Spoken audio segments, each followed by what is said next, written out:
Welcome to Coinology, the podcast. You ain't getting no money if you constantly worried about what everybody else got to say. If you constantly got your eyes on what everybody else doing, you ain't getting no money. When it comes down to closing a deal, I get it done. Every single one.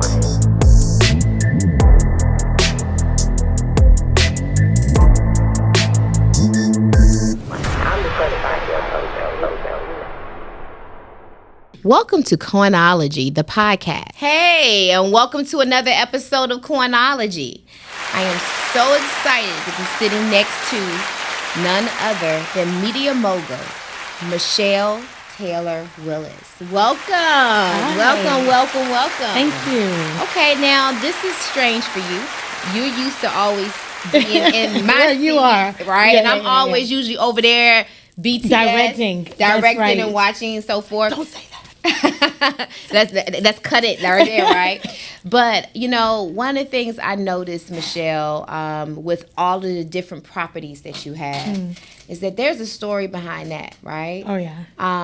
Most people only see what we allow them to see. That's right. Without really knowing who is Michelle. Yeah. Right?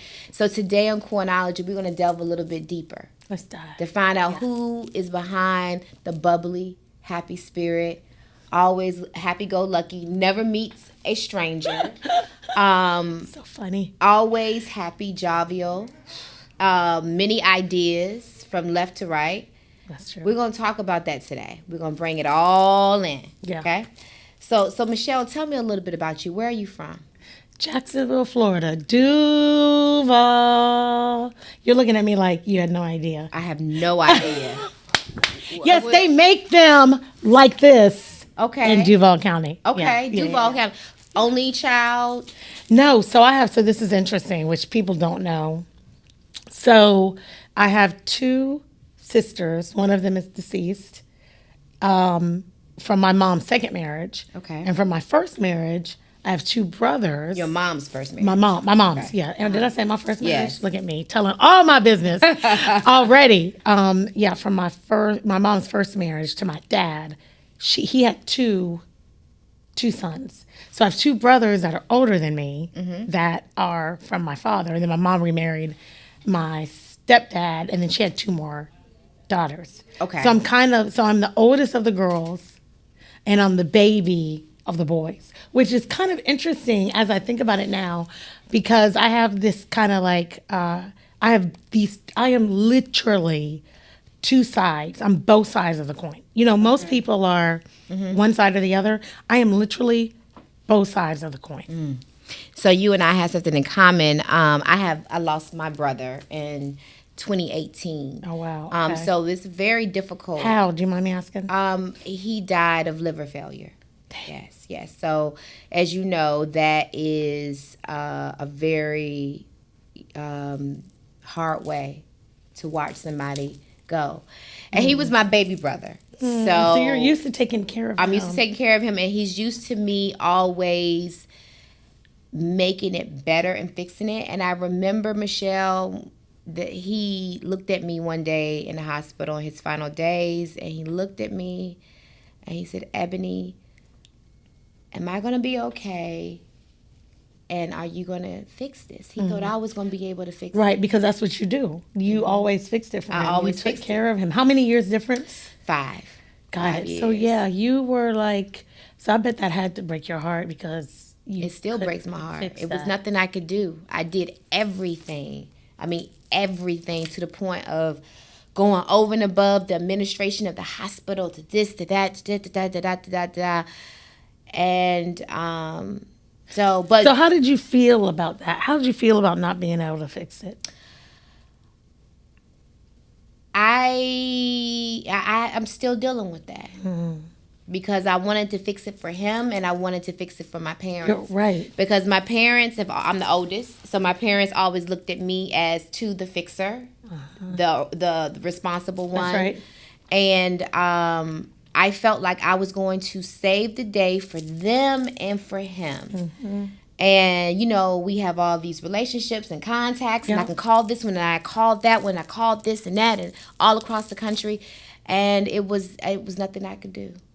So And that was 8. So that was 6 years ago. yeah, Okay. And you're 2018. still. yeah, Yeah, I get it. I mean, I totally get it. yeah. How have you been pushing through that though? What do you do? Work. So if you notice, I noticed that you've been building an empire over the last 6 years, so that's kind of making I sense. just threw myself into work, Yeah. and that has just been my, I guess, my pill of choice is work. But we're not here about me today. I know. I can't help it. Not I'm here. sorry. I know that side of you always comes out. I know, because It's, you I'm know- so interested in people's stories, and especially when there's an alignment, right? Of How did you lose your understanding. sister? So my sister had asthma, Okay. and the story is crazy. Some people know it. Most people obviously don't. But my sister was born almost 3 months premature. She was 2 months. My mom, almost 3 months. My mom was 28 weeks when my sister was born. She She was was extremely. 1 pound 2 ounces when she was born. Whew. And she was in the hospital for about 9 months, I believe. And then they brought her home, and then I think she dehydrated, and they had to put her back in the hospital for another 3 months or whatever. And they really did not think she was going to make it. Like, my mom actually told me one time that she stopped going to the hospital because she thought they told her she was going to die. And she's like, I can't get any more attached to this kid, or it's gonna I'm gonna die with her. And so she said there were a couple of days that she's like, okay, I'm just not gonna go because I'm just gonna have to. And but of course that didn't last long. She was right back at the hospital. But so I say all that to say she was born with underdeveloped lungs, or but your lungs are your most vital heart. But her lungs were not fully developed, and so because of that, she was on steroids as a baby. My mom, they used to buy her baby clothes. We have pictures of Lou in literally baby doll clothes that were too big, and they have pictures. She could fit just like this in the palm of your hand. Wow. That's how small she was when she was born. So her whole life was like a miracle. And Lou was, the cool thing about her, she was frustrating as hell. Let me just say that. Because she thought she could do anything. She didn't realize, and I think we didn't probably realize it either, that she was a little deficient, right? But it makes sense. Her brain was nothing was fully built, Developed. when she was born. So, but when you have parents like my mom, who is, if y'all think I'm a firecracker, my mom is out of control. But and then my stepdad, everybody's a winner in our family. We produce winners. There's no choice. There's no choice. So I would imagine that her, being her, having to constantly try to live up, this is just actually kind of hitting me. Having to live up and be around someone like me, right, who was the star athlete and the gymnast and the cheerleader and the, on the homecoming court. Overachiever. The overachiever and everything, right? And then my baby sister, who was brilliant, is brilliant. I mean, brilliant, this girl. And she was a middle child too, my sister that passed. So just, that comes with its own set of challenges, right? But then to have to kind of find your way, and knowing in your heart and your mind that it would be very hard for you to ever match up to anybody. As I'm ruminating on this while we're speaking, I imagine that had to be tough. And now, as I'm sitting here thinking about this, I wish that I had this revelation when she was alive. It would have absolutely changed my relationship with her. Did you guys have a tough relationship? No, we had a great relationship, but she was just frustrating as hell because she would do stupid shit. And we'll be like, Lou, why did you do that? Why are you doing that? And see, people forget that she was born 6 weeks early. See, no one thinks No, more about than that. My mom was 28 Oh, weeks. 28. So she was 16 weeks Yes. early. So nobody thinks about that when you're 10, 12, 15. Because how old was she when she passed When away? she passed, so I never remember this on purpose. I always have to go and think about it. And I think I didn't realize I did it on purpose because I think I just didn't like thinking about it. But Lou was 6 years younger than me. So I am about to be 50. I'll be 50 next month. Congratulations and happy birthday. Thank you. Yeah, you will be invited to the party, by the way. I'll give you the Okay. date before we leave. Okay. So she would have been 44, and she died. So she was 34. 34. Because it's her 10-year anniversary Okay. of her passing. And from asthma. So her lungs just. So she always had problems breathing. Like she couldn't really do a lot of exercising, right? Because she'd have problems breathing. Can we curse on this? Okay. Yeah, everything fucked up her breath. Okay. Right? So she stepped outside. She was time like when we moved to Atlanta, she couldn't even come to Atlanta sometimes because the allergies were so bad. Every time she came here, she ended up in the hospital. Every time, Ebony. And so it was just like she couldn't even come because the breathing was so bad.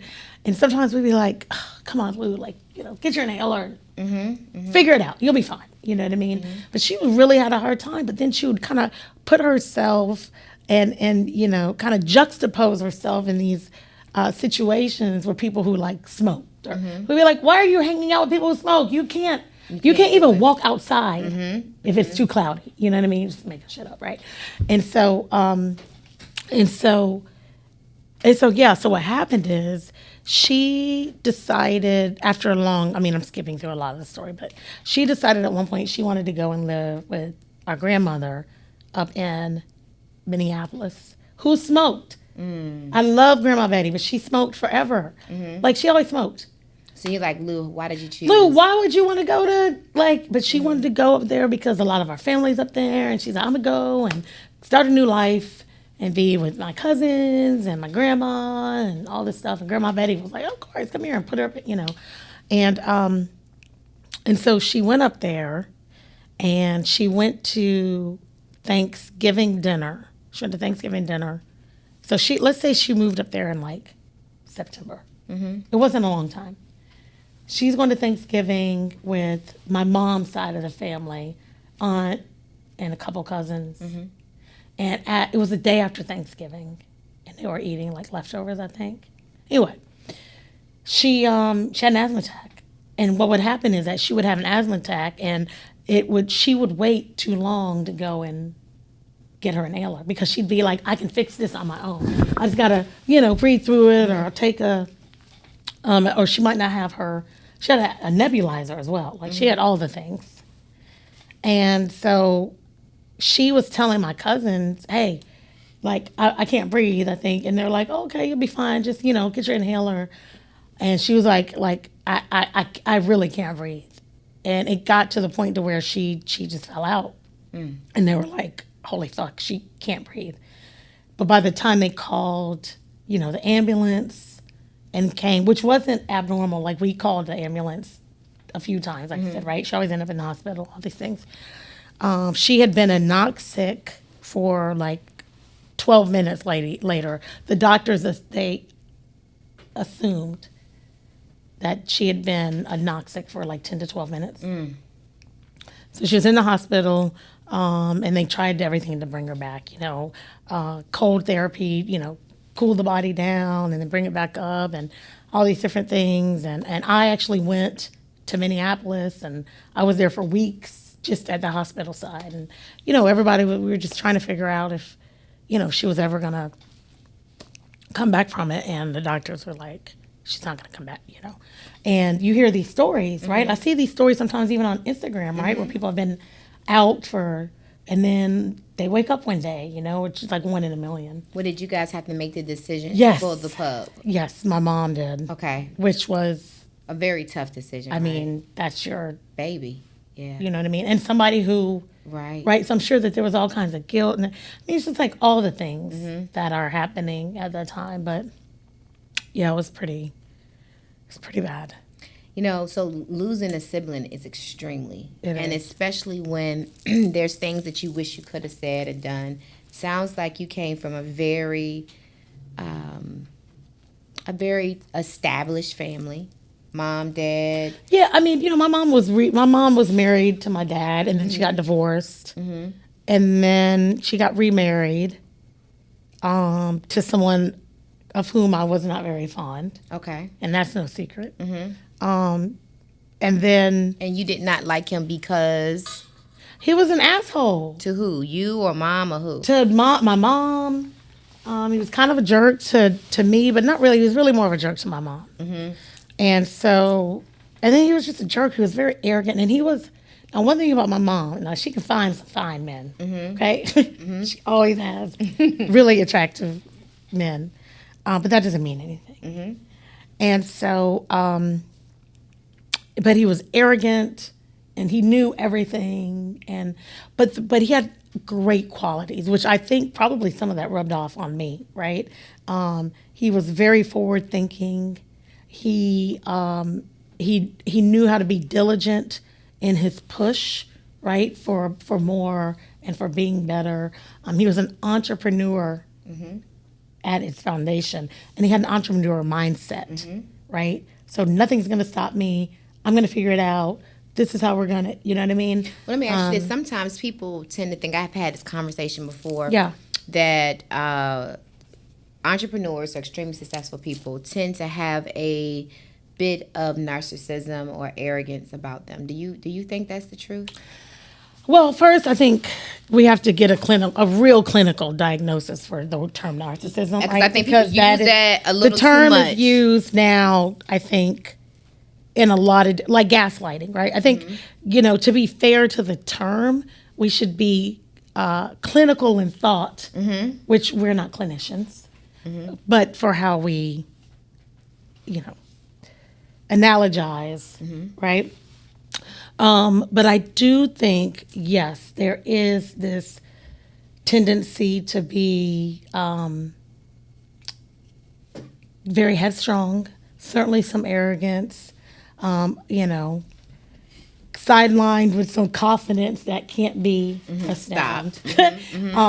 So sure, I think that there is absolutely some of that. I think in it there. just depends on how it's portrayed. Is it in a way that is seemed, I guess, off-putting or not? Yeah, and I think too. I mean, Ebony, let's be honest, and we've seen this over and over again.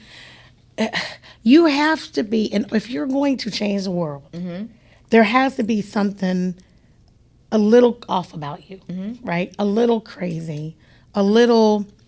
You got to be able to think Different. outside the box. You got to willing to be that one person to go to the left. You have to. Here's what you have to believe. You have to believe that you literally can change the world. Right. Doesn't mean that you single-handedly believe that. Doesn't mean that you believe that you can do that without a group or with other weapons in your armamentarium. But it does mean that you have to think that you can literally change the world. And if you think that way, I mean, like most people don't think that way. But your stepfather did. Oh, he absolutely did. Now, was he a successful entrepreneur? In some ways, yes, and in his mind, always. Right? In his mind, he was. But he did a lot of things that were really cool. He was a real estate investor. I mean, he was investing in real estate. I mean, this was, I don't know, how 30 years ago? 30, 35 years ago, right? When, but he did a lot of things. Like, there was this religion called Eckankar. Have you ever heard of that? I have not. Eckankar. What is that?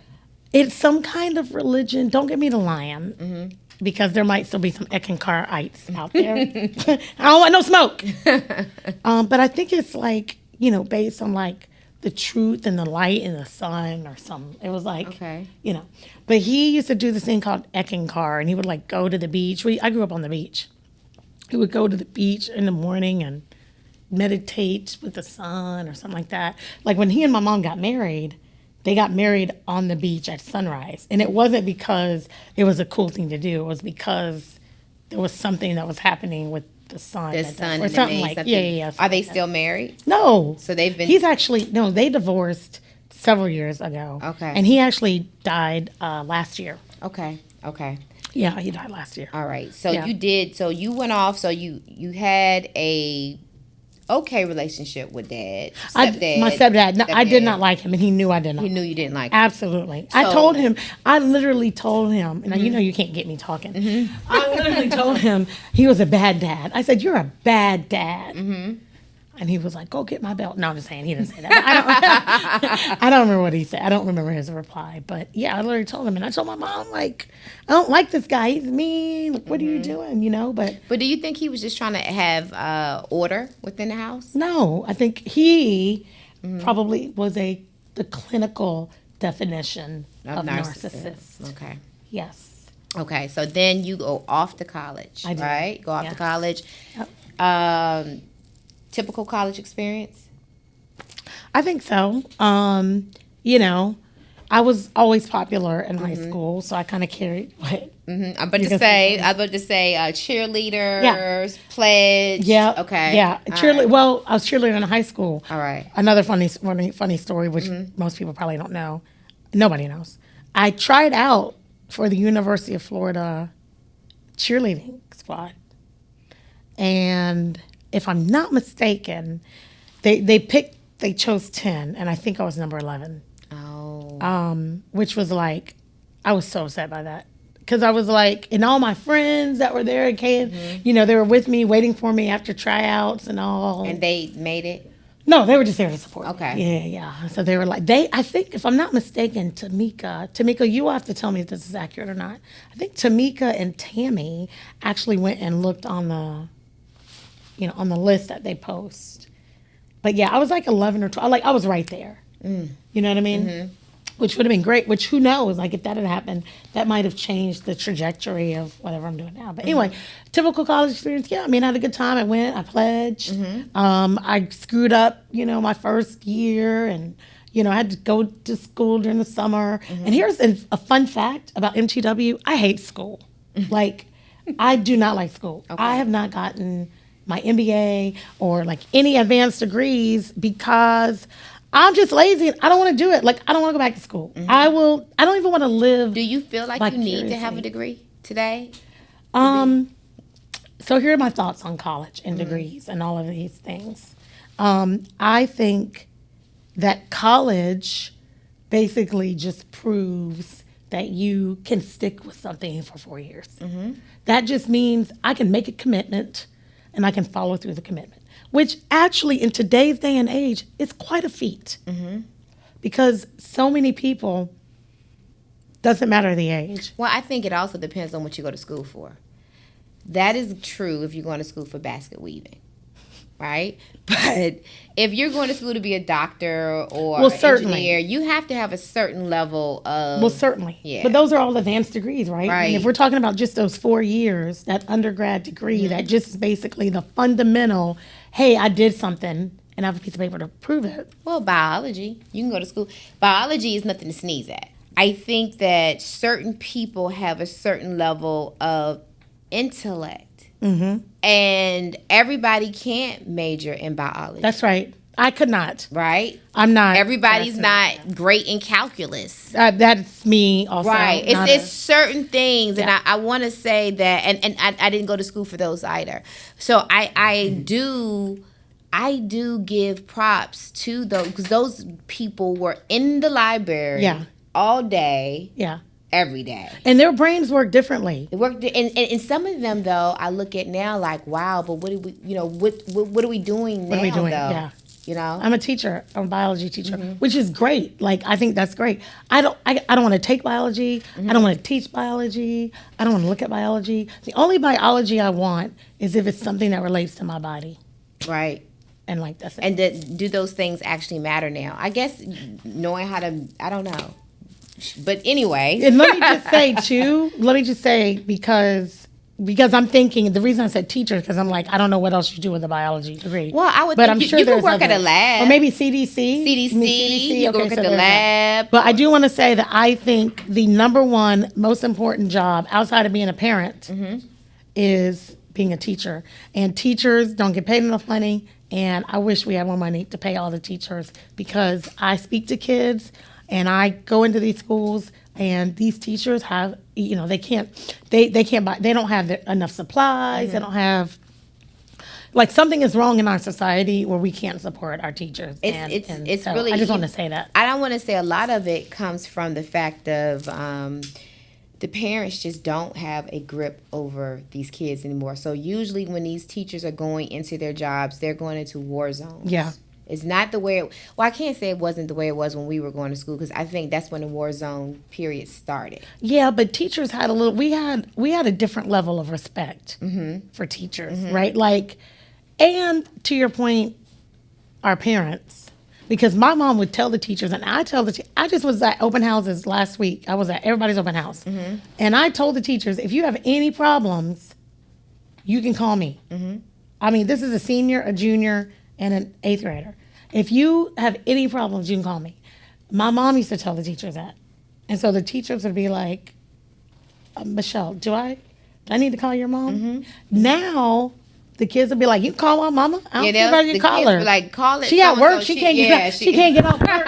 So go ahead and let her know. Right. It's we live in a whole different time now. A whole different time. Yeah. So, okay, you through college, okay, went into the military. No military. No, where'd you get that from? For some reason, I thought you were in the military. Did you hear me say I'm lazy? Oh. People don't.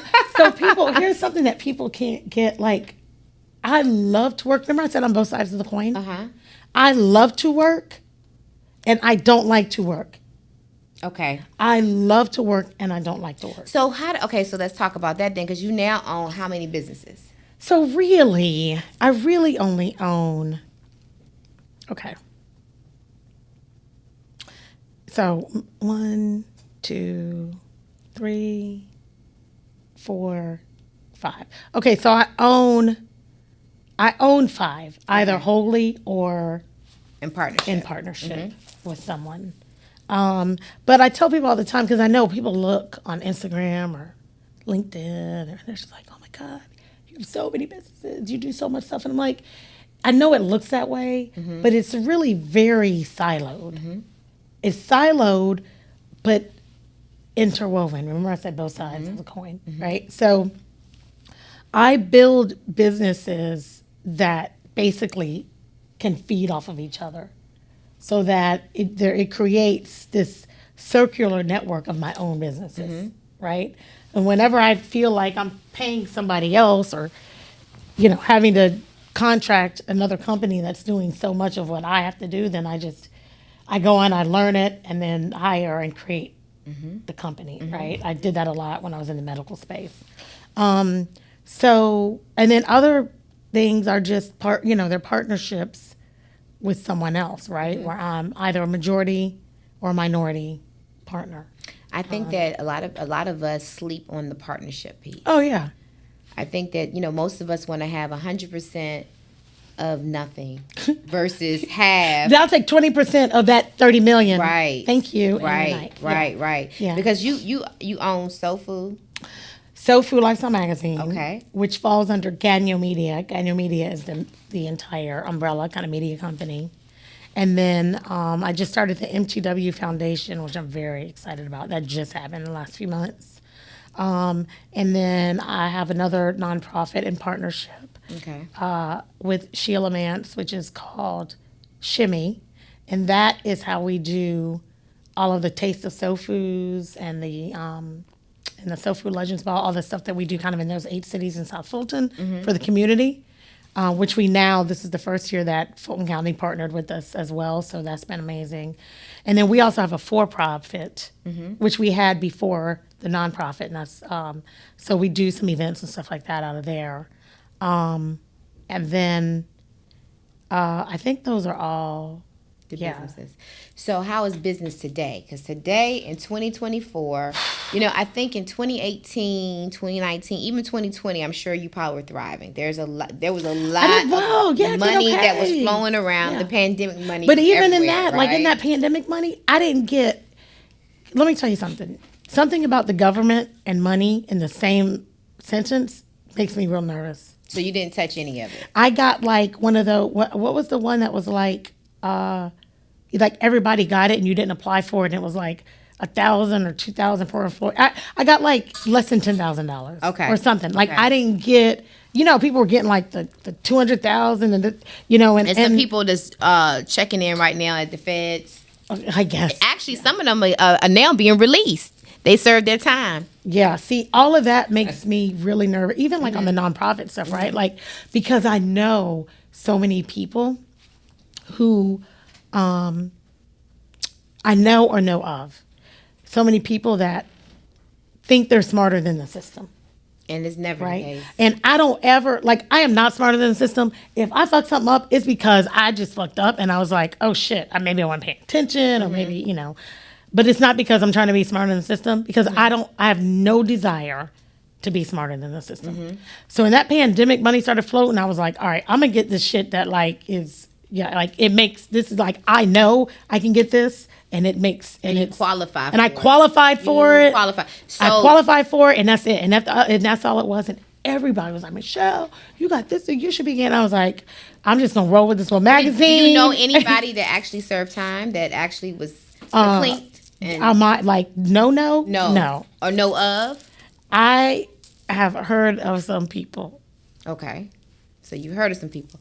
All right. So now how is business going now? Because now a lot of businesses in a lot of industries are really starting to see the light of day. Yeah. Because a lot of the support that was put into the economy has now worn itself thin. So how is business now? So believe it or not, business probably is tougher for me now than it was in 2020. And let me tell you why. Okay. Because Michelle Taylor-Willis, I took my eyes off the ball.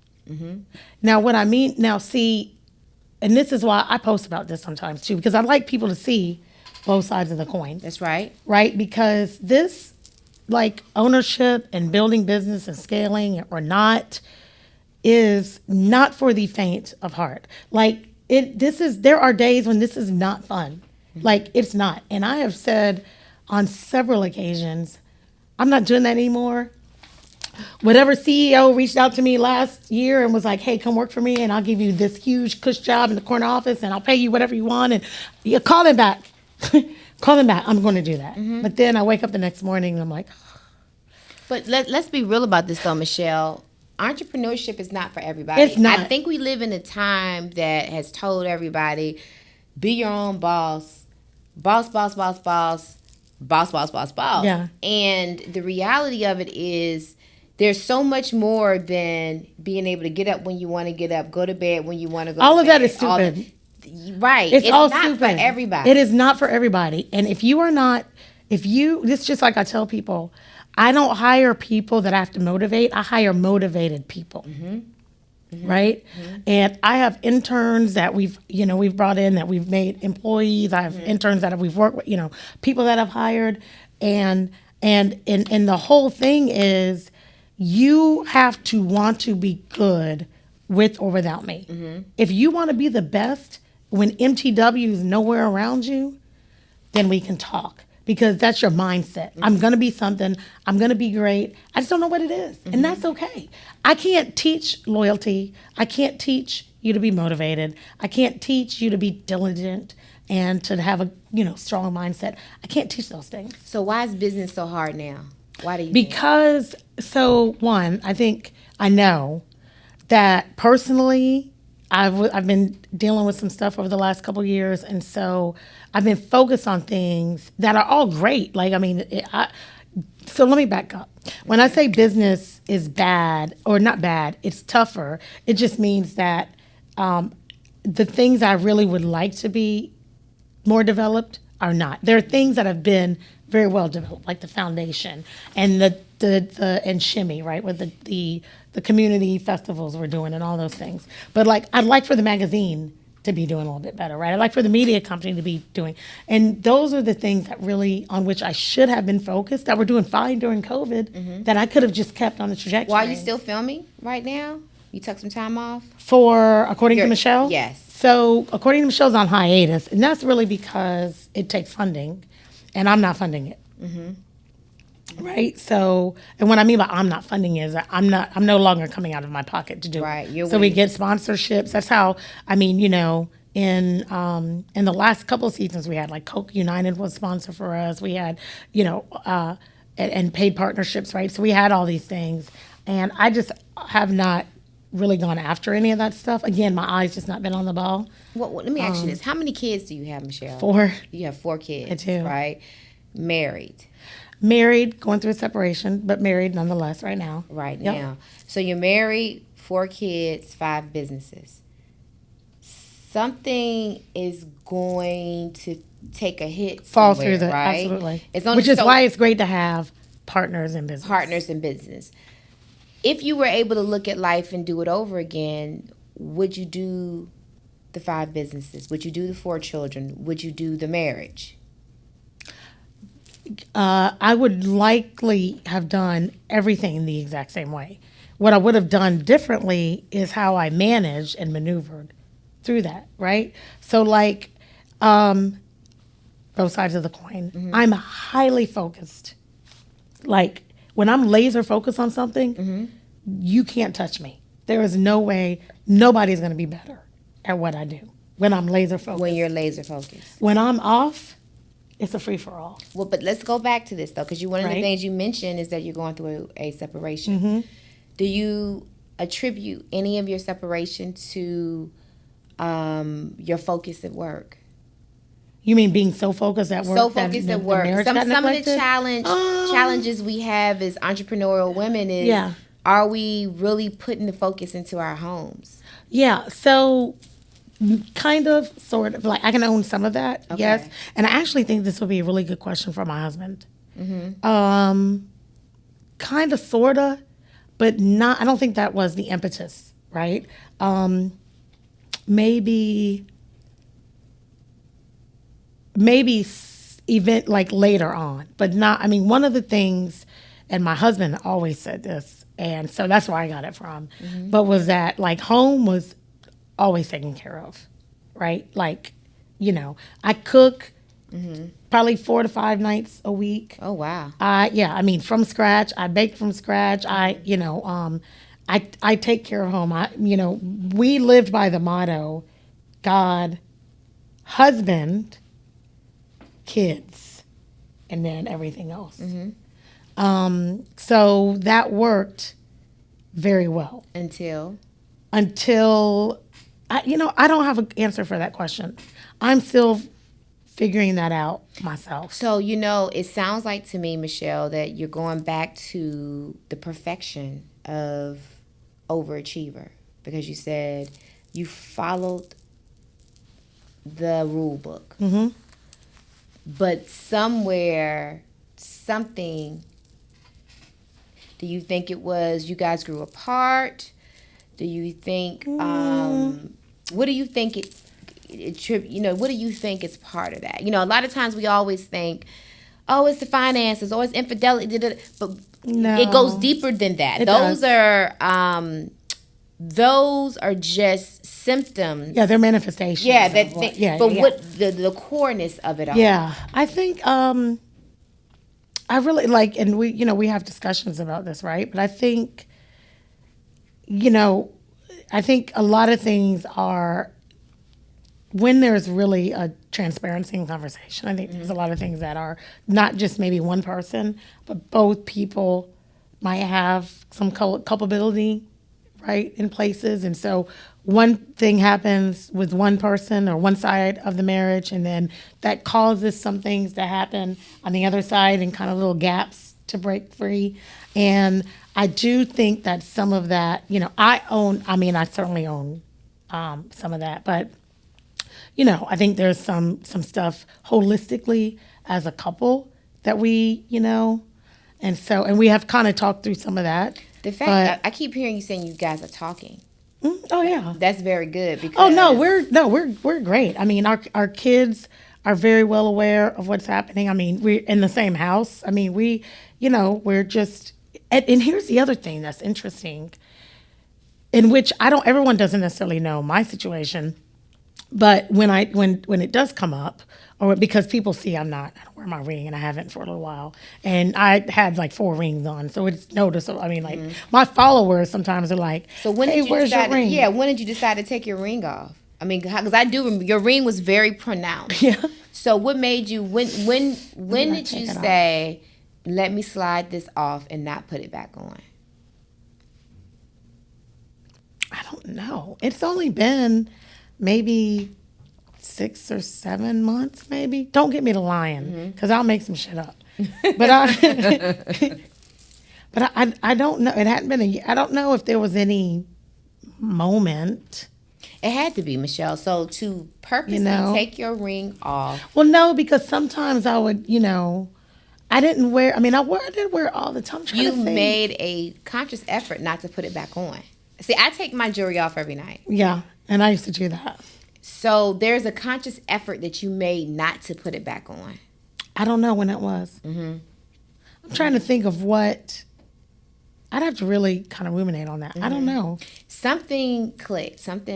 But how long have you been married? So this is this 19 years? I think this is 19 years. Okay. So 18 or 19. as you know, marriages go through ebbs and flows, right? 19 years. This was 19 19 years. Marriages go through ebbs and flows. Yeah. The fact that you guys are still talking. Oh, we have 3 kids together, right? My oldest son is from my first marriage. So this is your second marriage. This is my second marriage. Okay. Yeah. No, I mean, we have a great relationship where there's no dissension or, I mean, we never did that. Like, we've never operated in a space of like really yelling or being disrespectful to each other. It's been only maybe once or twice that I can think of where we actually had, loud arguments. Now, that's not to say we don't disagree. We've disagreed several times. We're just respectful in our communication. Again, and the how perfection. It sounds like, again, this perfection. No, I mean, that's just being like... You're at home making biscuits every day. Y'all are biscuits, I do, yeah. I do make... How you know? You see me make my biscuits? No, I haven't. But I could just tell that you're a biscuit maker. I love biscuits. Okay, I just made them this past weekend for the kids. But the reality of it, though, Michelle, is that first of all marriages go through ebbs and flows. Yeah. You guys could potentially work through this. Very much can. Just like you can in business, right? Yeah. And I got to tell you, like, I think, so here's the thing. Here's what I've learned.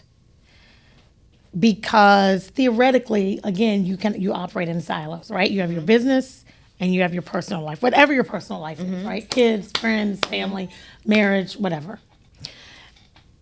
If they are challenges long enough, they will those silos will begin to bleed over, and there will be an intersection of community, so to speak, right? And so at some point, your personal challenges are going to bleed over into business, and at some point, your business challenges will bleed over into, so a couple of things, depending on how long the challenges are, or how long they last, and then depending on the type of people that are going through the challenges. So like somebody like me, my business partner was making fun of me yesterday because like I literally twisted both my ankles on Sunday. I don't know how. I twisted one a couple weeks ago and then I went running on it.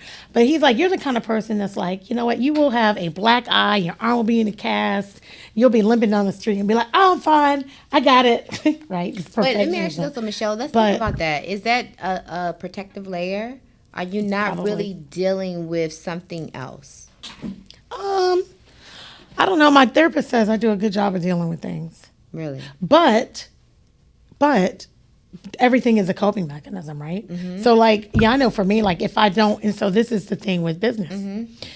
When I felt like the magazine wasn't doing what I wanted it to do, or performing at the level that I wanted it to perform, or at a level at which it performed, at a higher level before, I'll be like, my coping mechanism, instead of like dealing with the challenge and doing what needs to be done in that magazine, I'll just go do something else that I can grow and create and make big and still make money and still do this and still do that and neglect Something else. something, right?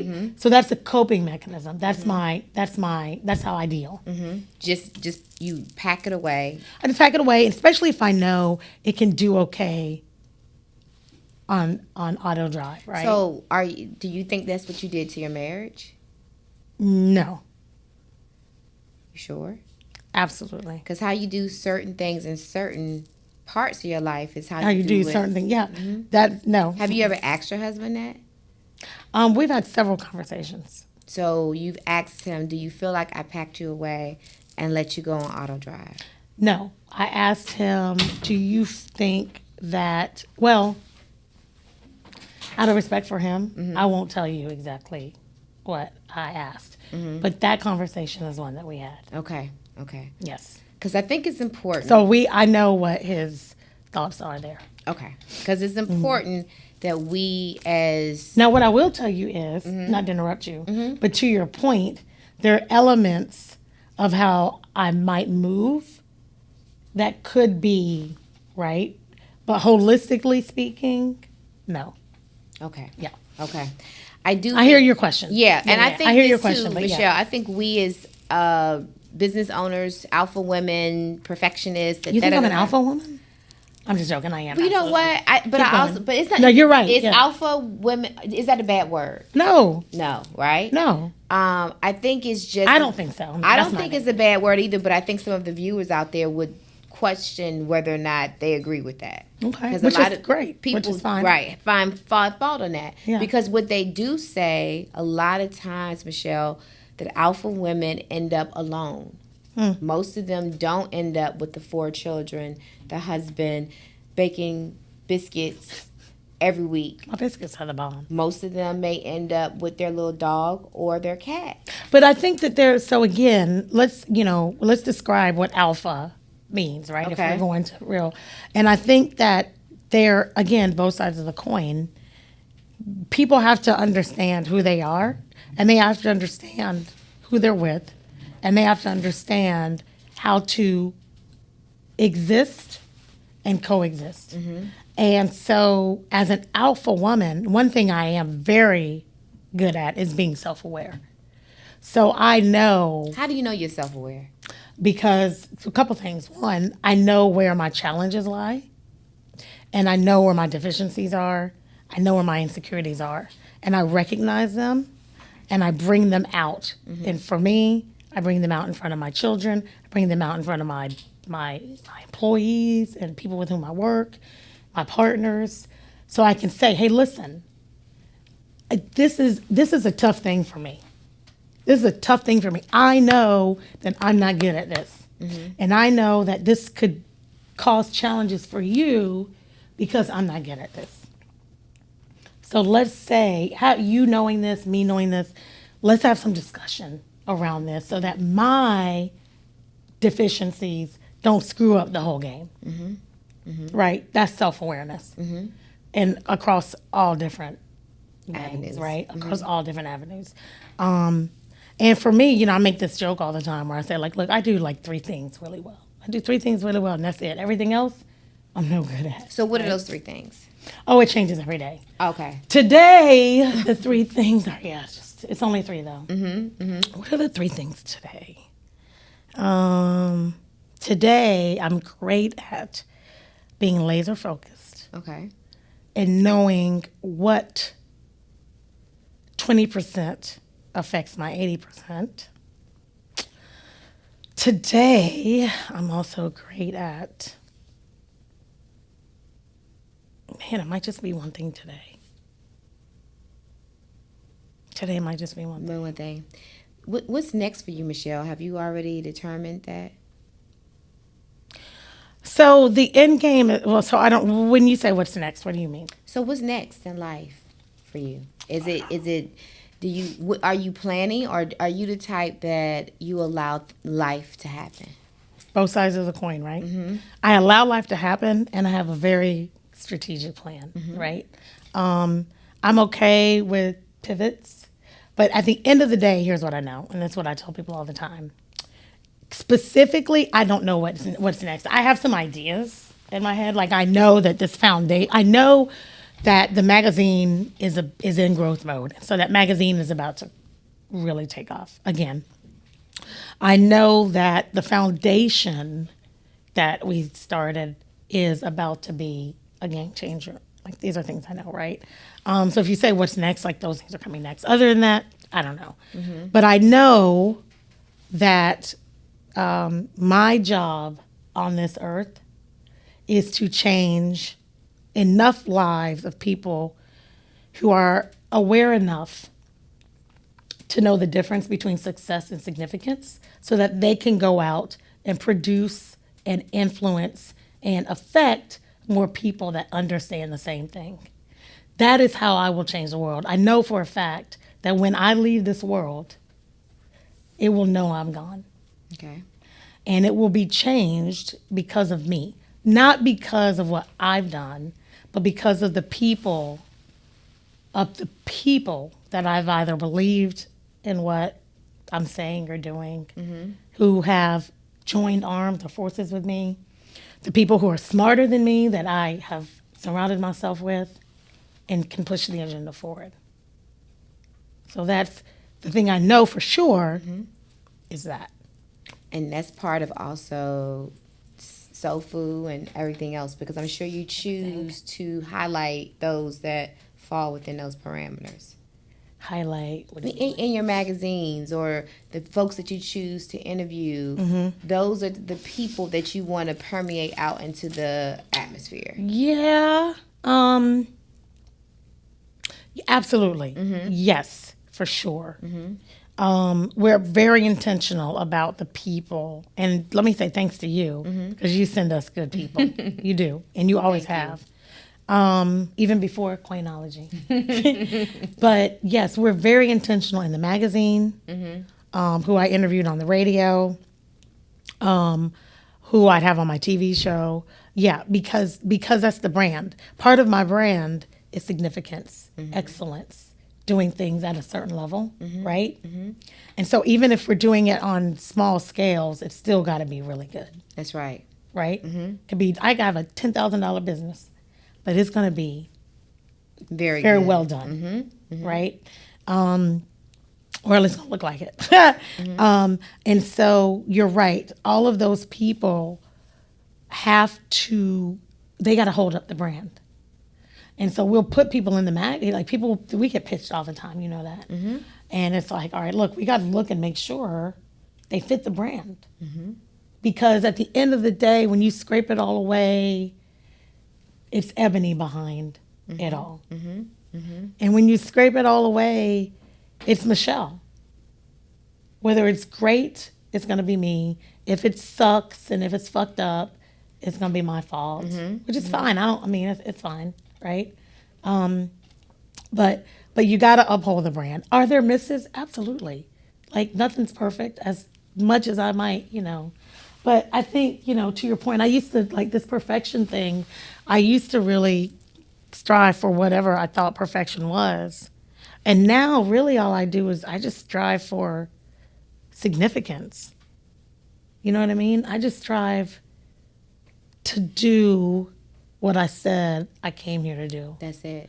That's Because it. I think that that whole mission to hit perfection is what causes a lot of people to end up committing suicide. Absolutely. And so forth. And that's why you got to have those coping mechanisms, right? That's why I said I want to make sure we clarified that with your question. Like, do I have these coping mechanisms? Absolutely, right? But everybody's threshold is different. Like, I might be able to take a whole lot more than this person sitting next to me, right? And my coping mechanisms may be able to help me, you know what I mean? I shut down one thing, start something else, right? And so, but again, being self-aware enough to know, and I think that's part of the challenge is that, like, that's why I say you got to really understand who you are. You got to really, and it's not always pretty. It's not. It's not always pretty. You know what I mean? And that's why I even tell, I mean, I have some posts out there where I tell people, I'm like, this is not a good day. And I am not always happy. You know what I mean? And I'm not. And I know people are probably finding that hard to believe because you always seem so happy. I know, and that's what's so funny. Like, people are like, oh, here goes Michelle. She's always smiling. And I literally say to people, I am not always smiling. Like, I'm not. Like, shit happens, and some stuff is just not cool. But here's the thing. I don't like staying down. Right. You know what I mean? I don't like staying down. Even my kids will tell you, like, I'll get, and they're that way. My kids are, and you have kids? Yeah, you have a little girl, don't you? I have my daughter is 16 and my son is 21. Okay, that's right. They had a little girl. But, like, these kids are resilient. Like, they get in trouble and they're reprimanded. And then it's like 30 minutes later, they're off. And I'm like, aren't you in trouble? Why aren't you still crying? But they just bounce back. And part of that is I love that. Right? I love the fact that resilience. Just resilient. And it's not, because I used to be like, are you not understanding the severity and the gravity of what just transpired here? But they're like, no, I get it. And they make change. But they just don't stay in it. And I don't like to stay in it. And I'm saying staying in it, yes, sometimes it's a day, whatever. But, like, I get mad. I do. I get mad and I raise my voice sometimes and I'm, curt in communication sometimes. Yes, no, I don't know. I don't care. And my business partner even will say, okay, all right, it happened today where we were having a business discussion and I said, this is what it is. And he was like, no, no, that's just not how it works. And and you got this and this and this and that. And we literally went back and forth. And he finally said, you know what? This is a losing battle for me. So I'm going to go, go to the next slide, And I was like, you know what? I don't even care. Let's just move on. I'm done with it. I'm literally just done with it. And I just moved on. And he literally came back, a few slides later and was like, look, let's talk about this slide. Right? Because, and I said, look, it's fine. I literally am like, I'm good with the slide or whatever the fuck it was. And we can but the point is that, but I said, you know what, here's where I am on it. You got to have people to call you on it. And people who understand themselves enough and understand you enough to say, hey, and I'm like, you know what, look, here's where I am on the slide. This is where I am on the slide. Here's where I am on the slide. Here's where you're on the slide. Let's meet somewhere in the middle. Can we cut the slide in half? But you got to be able to say, but there are people, and I know them, who would have had that discussion, and that would have taken that, they would have gone through the whole rest of the day and been mad, and you would have paid for it, and I would have paid for it, and it would have been like a whole thing, and it was over just some stupid slide. Just a slide. It's just a fucking slide. So I think the biggest takeaway from it all is that, I think we take life too seriously sometimes. All the time. And at the end of the day, it's just a slide. Or it's just a whatever it is. That's going to be the title of my next book. It's just a slide. It's just a slide. Yeah. You got to let things go. You got to let it go. Let me ask you this. And it's not easy. It's not easy. We didn't talk about this, and I know we're about to close out, but you're actually pretty good. Oh. I could talk to you all day. And I get interviewed a lot. All the time. So you're also an actress too, though, right? I am. Okay, so your goals for that, so because you're also about to turn the big centennial, right? Don't I look amazing? Okay, amazing. So Fonzie's like. So your goals and your desires, acting, it's just getting started. I think a lot of people look at turning 50. Turning 50 is the new 30.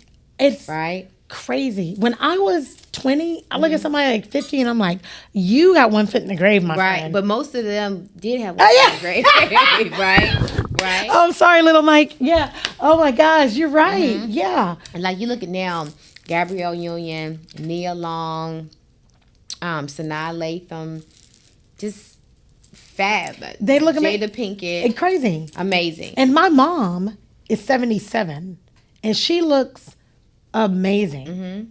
I mean, she always has been. She's always worked out. She's always, like, all the shit we're doing now. My mom was doing 40 years. She's always done it. Like, nobody wanted to come eat at my house because they were like, we're not having dry chicken and parsley tonight, Michelle. But your No, mom thank you. maintained. My mom maintained, and she looks amazing. Carrot juice every morning. She works out every day. I'll say that. I was going to say something. She's like, why'd you tell him that? Okay, I'm not. But like my mom, she looks amazing. And she's in Paris right now at the Olympics. Enjoying life. She's chilling. She just sent a picture. She was in Amsterdam last week on a boat with some attractive white man. I don't know where she found him, but they're sailing down some channel in Amsterdam, right? And she's almost 80. My mom still has government contracts. She got contracts in Hawaii, no, Alaska, DC. Like, she's killing the game. She's still enjoying life. And she's life. literally almost 80. Life is different. I think it's all about what you put in it, Yeah. right? And you gotta, like, we gotta keep this weight off. Like, when I see people who are older and they look great and their mindset is like they're all thin. I'm like, damn, I need Well, to the get it reason why they're together. all thin is because, or not thin, but yeah, I talked to my one of my great clients, Dr. Matthews, and he brought to my. I love Elray Matthews. I yes. interviewed him. Remember? Yes, He is Dr. why I am Matthews, a vitamin D. Oh my gosh, enthusiast. Absolutely. Well, another thing he will tell you is, Ebony, look around. Do you see any overweight old people? I just said that. I said, do you see anybody that's 90 years old and is 350 pounds? He said they don't. No. Because of, all of the pressure that you put on your organs and your heart. Absolutely. And so forth. So he says that. So that's another reason why you're probably looking around and you don't see that. But Body can't. It's not made. it's not made for that. And I'm Your not saying heart I'm can't pencil handle thin. it. No, but like, it's important. it's really, I mean, in all of them, you're just like, man, I saw this interview with, Harrison Ford too, but Kevin Costner, he got to be 85, right? I mean, just kidding, Kevin. I know you're not that old. But he looks amazing. He's svelte. He clearly works out. He's still, I mean, he looks great. I look at all these people and it's like, that weight, it's a thing. And it's not just the working out. It's great to work out. But you got to keep this weight off of us, especially like the stomach, anything that coats our heart, like that fat. This whole little area. This up in whole here, area contributes that's to murder. Everything. Yep, and it's the creation of disease, It is. cancer, It everything. is. So, like I said, I'm not saying I'm perfect at it. I'm not attacking anybody. I don't know smoke on it. You said on Coinology, just stop, okay? Before we even go there. No, the weight is important. Just saying, it's important. And you see threads. You see common threads in a lot of things. You mentioned at the open of this that there are common threads in successful people or overachievers, right? There's common threads of people who live to be, 80, 90 years old, right? My grandmother turns 102 in October. And I guarantee you she's not 450 pounds. Not at all. She's probably cute as a button too, isn't she? She is. No wrinkles and she still has her natural black hair. No gray hair. Wow. And 102.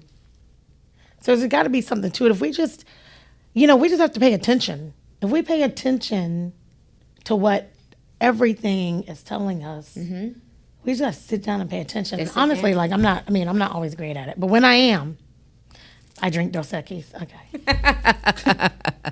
Well, Michelle, anything else you want to share before we close out? Yeah, you need some advertising? Buy it from my magazine. Ting. Soul Food, right? Soul Food Lifestyle Magazine. Absolutely. Stay tuned for the MTW Foundation. I'm very excited about that foundation and the tenets of that foundation: reading literacy, financial literacy, French literacy, entrepreneurship, technology. We have some really cool sponsors that we're working with, but we need some big thing. I got some major things I want to see happen that I know are going to happen in the next few years, but it's going to take some real funding to do it. So I'm excited about that. And yeah, just stay tuned. The bigger thing is, how can I help you? Well, I think for me, it's just continuously being a partner, right? Yeah. Whenever I call, you're always like, what can I do? And I think the same thing when you call me. So I think that's the biggest thing, is being partners out there in the industry, so that we are there to help one another succeed. That's primarily what we do for each other. That's right. Yep. and what we should all do We should all do for that. each other. Yep. And that's not, I mean, because you get so wrapped up too. You're like, oh, I got to do this, I got to do this. But I try to always take myself back in the mindset of like, okay, what can I do for somebody else? Yeah. What can I do? Like that servant leadership thing. Well, that's very big That's for what me. we're here for. That is all we're here And if for. people, when you forget that, that's when you start seeing people fall off the track. That's right. Because they forget the servitude of it all. But Michelle, thank you so much for coming out. Thank you for and having having this me. I'm conversation with honored us that, today. I see all the names that come through. And then, she was like, hey, we got this thing. What's Coinology? I'm like, I know exactly. Well, I'm so glad you made it through. Thank you so much. Thank you so much. Thanks for having and me, thank you Ebony. guys for tuning in. We'll see you next time on Coinology. Welcome to Coinology, the podcast. You ain't getting no money if you constantly worried about what everybody else got to say. If you constantly got your eyes on what everybody else doing, you ain't getting no money. When it comes down to closing the deal, I get it done. Every single one.